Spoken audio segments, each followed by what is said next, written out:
प्यारे प्यारे बच्चों, आज मैं आपके लिए लेकर आई हूँ अकबर और बीरबल की एक और नई रोमांचक कहानी जिसका शीर्षक है सबसे बड़ा हथियार। एक बार की बात है, अकबर कामकाज के अलावा भी कई चीजों के बारे में बीरबल से बातचीत किया करते थे। ऐसे ही बैठे बैठे एक दिन बादशाह ने बीरबल से पूछा कि इस दुनिया में सबसे बड़ा हथियार तुम्हारे हिसाब से कौन सा होता है। इस बात के जवाब में बीरबल ने कहा कि संसार में आत्मविश्वास से बड़ा हथियार कुछ और नहीं हो सकता है। यह बात अकबर के समझ में नहीं आई, लेकिन फिर भी उन्होंने कुछ नहीं कहा। उनके मन में हुआ कि समय आने पर इस बात की परख की जाएगी। कुछ दिनों बाद राज्य में एक हाथी बेकाबू हो गया। पता करने पर समझ आया कि वो पागल हो गया है।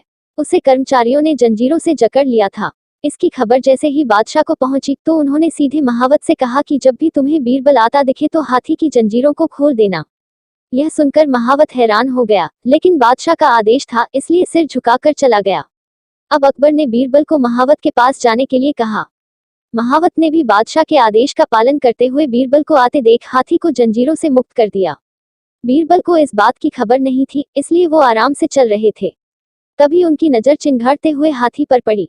जैसे ही उन्होंने देखा कि हाथी उनकी ही तरफ आ रहा है, वो कुछ समझ नहीं पाए। कुछ ही देर में उनके दिमाग में हुआ कि बादशाह ने मेरी आत्मविश्वास वाली बात को परखने के लिए ही इस हाथी को मेरे पीछे छोड़ने का आदेश दिया होगा।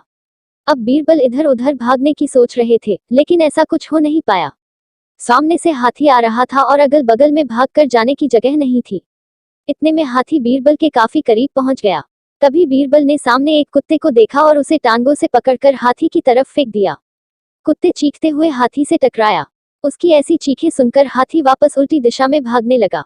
कुछ ही देर में इस बारे में बादशाह अकबर को पता चला, तब जाकर उन्होंने माना कि आत्मविश्वास ही मनुष्य का सबसे बड़ा हथियार है। तो प्यारे बच्चों, इस कहानी से हमें ये सीख मिलती है कि हर किसी की बात पर यूं ही भरोसा नहीं कर लेना चाहिए। बात की जांच और परख करना जरूरी है। दूसरी सीख यह है कि इंसान समय से पहले उम्मीद न छोड़े तो परेशानी से बाहर निकला जा सकता है।